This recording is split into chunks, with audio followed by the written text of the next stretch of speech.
We came to Willow Springs to hear a story about how the track ended up in the California high desert from the grandson of the colorful character who started this place. Also, just like so many other car guys around Los Angeles do, we're here for a track day. I'm taking the Dodge Hellcat Challenger on the Streets of Willow course, which is a bit shorter and tighter than Big Willow. It's not exactly Hellcat friendly, but we brought this big bastard along out of just plain curiosity. The tires have a few burnouts on them, but other than that, it's completely stock. 6.2-liter supercharged V8, 707 horsepower, 650 pounds-feet, and only 275 street-spec tires, so not a whole lot of grip for a 4,500-pound car. Oh, what the hell? Let's see how it handles.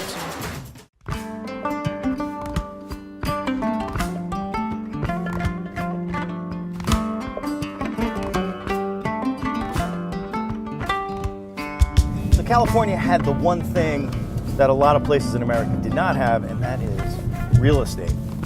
There's a ton of space out here, and that was perfect for building road courses like Riverside and right here in Willow Springs, which, although it's up in the high desert, it's only an hour and a half from Los Angeles, so for track days, this is a really convenient place. Now, back in the 50s, this is where cars like the Porsche 917 were tested.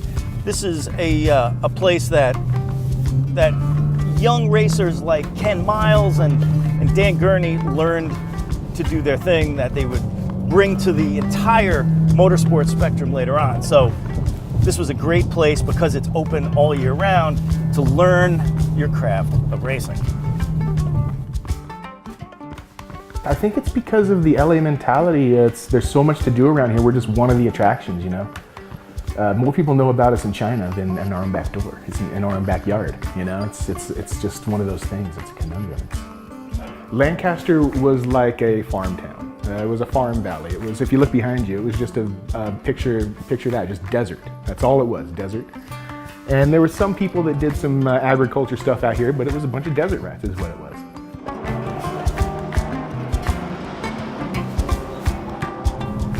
So why was California such an important place for sports car racing? Well, the typical stuff, right? You had GIs coming back from World War II, and they were bringing cool little sports cars from Britain and from Italy, and they were settling here to work in the aerospace industry and other kinds of boomtown things that you would do in California. And on the weekends, they would come out to places like this, Willow Springs, and they would race their cool little sports cars.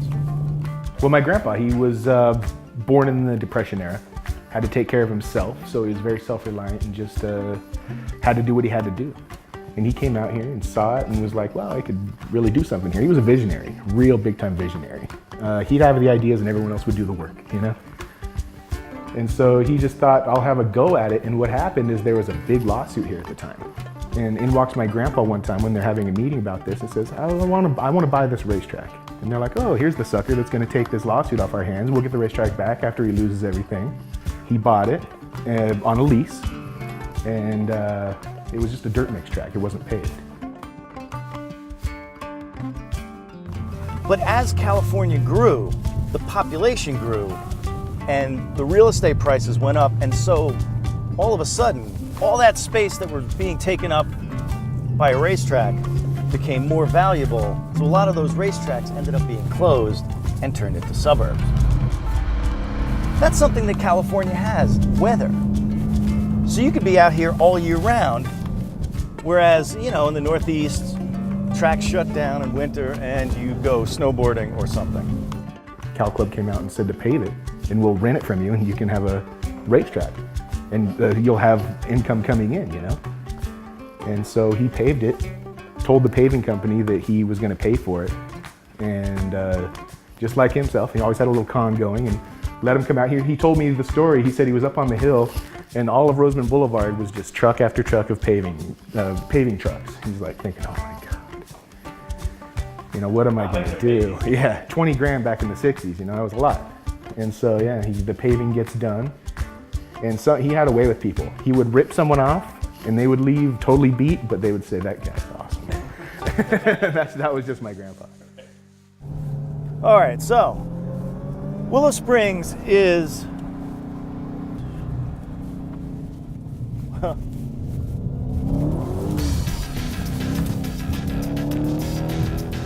okay, we had a little tank slapper there.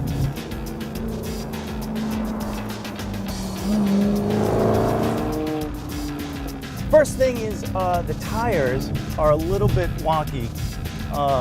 They have many journalist miles on it. If you know the Hellcat's MO, it is many, many burnouts. So considering that this car has probably had more burnouts than track time, and also considering that the rear tires are a little bit narrow for a car this big and this fast to really kind of get the most out of a lap time. Now the front straight, the streets of Willow, it is absolutely ridiculously fast, except then you come to this sweeper and you end up sideways, because that's what you do most of the time in the Hellcat. Okay, on this track with this car, I think even sport suspension is still a little stiff. I've always think normal is underrated. People stiffen their cars too much. You can see around here even that there are some cars here running way too stiff and they're just hopping around.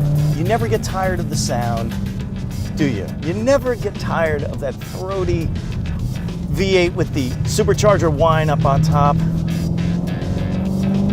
Listen to that. Oh. Okay, so maybe the Hellcat Challenger is too much car to conquer the technical corners of the streets of Willow Circuit.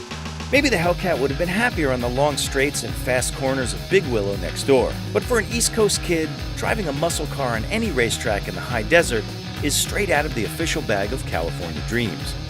I get how locals who run at Willow all the time might be jaded, but for outsiders like me, there will always be a certain kind of California car magic here that we can't find anywhere else. And so you know I'll be back. Maybe next time with a Honda S2000 or something like that.